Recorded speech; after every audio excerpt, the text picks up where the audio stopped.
প্রত্যাশিত ছিলই সিডনি টেস্টের রেজাল্ট এই তৃতীয় দিনেই চলে আসবে, আর ঠিক সেটাই ঘটলো।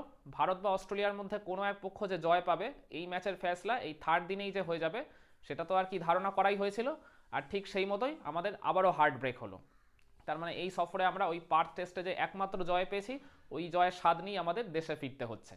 তো ভারত তো এই দিন খেলাটা শুরু করেছিল 6 উইকেটে 141 এই অবস্থায়। ক্রিজে ওই জাডেজা আর ওয়াশিংটন সুন্দর ছিলেন। তো জাডেজা একদম দিনের শুরুতেই মিড উইকেটে ফ্লিক করতে গিয়ে একটা চান্স অলমোস্ট দিয়েই ফেলেছিলেন। স্যাম কনস্টাস অল্পের জন্য ওই মানে ক্যাচটা গ্র্যাব করতে পারেননি।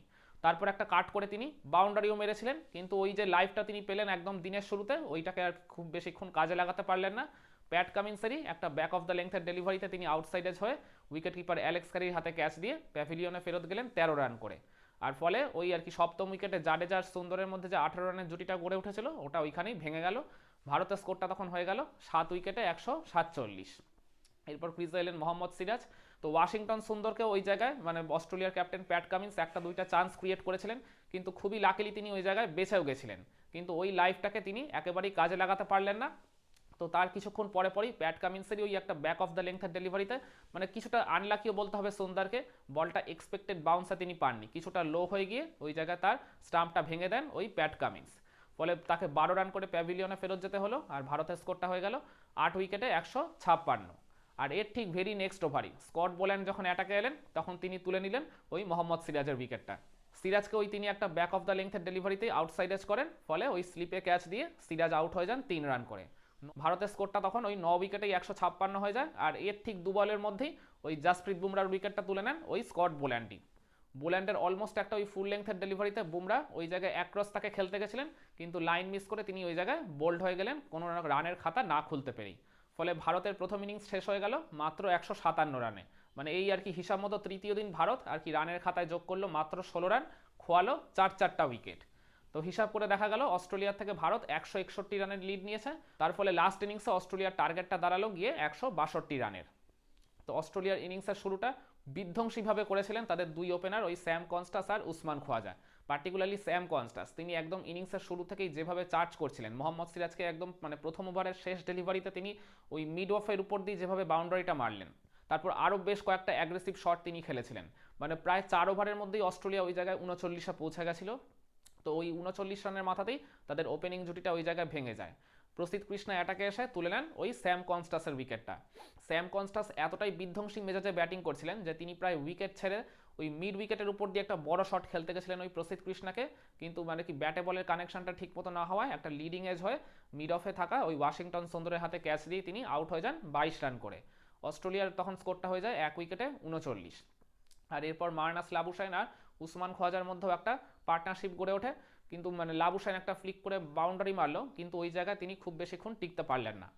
ওই প্রসিদ্ধ কৃষ্ণারই আউটসাইড দি অফ স্টাম্প একটা ব্যাক অফ দ্য লেন্থের ডেলিভারিতে লাবুসাইন ওই জায়গায় কাট করতে গেছিলেন, কিন্তু ওই গালিতে ফিল্ডিং করা যশস্বী জয়সওয়ালের হাতে ক্যাচ দিয়ে তিনি আউট হয়ে গেলেন 6 রান করে। আর এর ঠিক পরে পরেই স্টিভ স্মিথের উইকেটটাও তুলে নেন এই প্রসিদ্ধ কৃষ্ণাই। স্টিভ স্মিথকে আগের ইনিংসের মতো এই দিন অতটা টাচে দেখা যায়নি, বলতে গেলে তিনি সেইভাবে আর কি নিজেকে ফ্লারিশ করার সময়টাই পাননি। তো ওই প্রসিদ্ধ কৃষ্ণারই অনেকটা আউটসাইড দিয়ে অফ স্টাম্প একটা শর্ট অফ দ্য লেন্থ ডেলিভারিতে ওই জায়গায় স্টিভ স্মিথ মানে কিছুটা আর কি এক্সপেক্টেড বাউন্সার থেকে একটু বলটা বোধহয় লাফিয়ে উঠেছিল। তো তিনি ওই জায়গায় আর কি বলের ওই মানে লেন্থটা ঠিকমতো পিক করতে না পেরে আউটসাইডেজ হয়ে গেলেন, ফলে ওই মানে গালিতে যশস্বী জয়সওয়ালের হাতেই তিনি ক্যাচ দিয়ে আউট হয়ে গেলেন। অসাধারণ একটা আর কি চমৎকার ডাইভিং ক্যাচ নিয়েছেন ওই জায়গায় জয়সওয়াল। তো তার সাথে সাথেই অস্ট্রেলিয়া 3 উইকেটের পতন ঘটলো। আর এরপর ক্রিজে এলেন ট্রাভিস হেড। তো ট্রাভিস হেড আর উসমান খোয়াজা আর কি ওই লাঞ্চের আগের ঠিক ওই বাকি সময়টুকু মানে তারা ক্রিজে কোনোভাবে কাটিয়ে দিয়েছিল। তো লাঞ্চ যখন অস্ট্রেলিয়া করতে গেল তখন তাদের স্কোরটা ছিল 3 উইকেটে 71। লাঞ্চের আগে আগে ভারত যদি আরেকটা উইকেট তুলে নিতে পারতো, অন্তত ট্রাভিস হেড বা ওই উসমান খোয়াজার মধ্যে যে কোনো একজনের উইকেটটা, তাহলে আমি মনে করি ম্যাচটা কিন্তু ওইখানে প্রবলভাবে জমে যেতে পারতো। তো যাই হোক, লাঞ্চ থেকে ফেরার পর এই দুজন আস্তে আস্তে নিজেদের মধ্যে পার্টনারশিপটাকে মজবুত করতে থাকে। পার্টিকুলারলি উসমান খোয়াজার কথা বলতে হবে, তিনি ইনিংসের শুরু থেকে সেইভাবে খুব একটা ছন্দে না থাকলেও ওই পোস্ট লাঞ্চ সেশনে এসে তিনি কিন্তু ওই জায়গায় বেশ কয়েকটা ভালো ভালো শট নেগোশিয়েট করেছিলেন, মনে হচ্ছিল যেন তিনি তার ফর্মটা আস্তে আস্তে ফিরে পাচ্ছেন। কিন্তু ওই জায়গায় অস্ট্রেলিয়া স্কোরটা 100 পেরোনোর পরপরই ওই সম্ভবত যখন তাদের স্কোরটা 104, ওই জায়গায় ওই মোহাম্মদ সিরাজের একটা ব্যাক অফ দ্য লেন্থের ডেলিভারিতে তিনি পুল করতে গেছিলেন, কিন্তু ওই জায়গায় মানে একটা বটম এজ হয় উইকেট কিপার ঋষভ পান্তের হাতে ক্যাচ দিয়ে উসমান খোয়াজা আউট হয়ে যান 41 রান করে। তখন 4 উইকেটে অস্ট্রেলিয়া স্কোরটা হয়ে যায় 104। এরপর ক্রিজে আসেন ডেবিউট্যান্ট বিউ ওয়েবস্টার। আর অপরদিকে ট্রাভিস হেড, তিনি আর কি শুরুর দিকে বেশ কিছুটা নড়বড়ে ছিলেন, কারণ আগের 2-3 ইনিংসে তিনি সেইভাবে একেবারেই রানের দেখা পাননি। তো তারপরে যত সময় গড়াতে থাকলো ট্রাভিস হেডও নিজের সেই পুরনো ছন্দটা ফিরে পেতে থাকলেন। আর অপরদিকে বিউ ওয়েবস্টার, তার ব্যাটিং অ্যাপ্রোচ দেখে মনেই হয়নি যে তিনি তার আর কি আন্তর্জাতিক ক্রিকেটে প্রথম টেস্ট ম্যাচ খেলছেন বা এটাই তার ডেবিউ টেস্ট ম্যাচ। মানে একেবারে পাকা দক্ষ ব্যাটারের মতো তিনি ইনিংসের শুরু থেকেই ভারতীয় বোলারদের উপর একবারে চার্জ করতে থাকলেন। মানে ওই জায়গায় প্রেশারটা বলতে গেলে ওই বিউ ওয়েবস্টারই রিলিজ করে দিয়েছে। তিনি একবারে ওয়ানডে স্টাইলে ব্যাটিং করেছেন বলতে হবে। 34 বলে অপরাজিত 39 রানের একটা ফ্যান্টাস্টিক খুবই কার্যকরী ইনিংস তিনি খেলেছেন। তিনি মূলত বলতে গেলে অস্ট্রেলিয়ার এই জয়টা সহজ করে তুলেছেন। আর অপরদিকে ট্রাভিস হেড তাকে যোগ্য সঙ্গ দিয়েছেন, তিনিও 34 রানে অপরাজিত ছিলেন। ফলে অস্ট্রেলিয়া মানে 4 উইকেট খুইয়ে অনায়াসেই আর কি ওই মানে জয়ের লক্ষ্যে পৌঁছে যায়। ফলে 6 উইকেটে তারা এই সিডনি টেস্টটা জিতে যায়। তো তার মানে হিসাব মতো ভারতকে এই সফর থেকে মাত্র ওই একটা টেস্ট জয়ের স্বাদ নিয়েই দেশে ফিরতে হবে। এইবার আপনাদের মনে প্রশ্ন আসতেই পারে, তাহলে এই সিডনি টেস্টের তৃতীয় দিন তথা শেষ দিনের মোমেন্ট অফ দ্য ডে আপনি কোনটাকে বলবেন? আজকের দিনের মোমেন্ট অফ দ্য ডে হচ্ছে ওই একদম প্রথমেই জাডেজার উইকেটটা যখন তুলে নিলেন ওই প্যাট কামিন্স।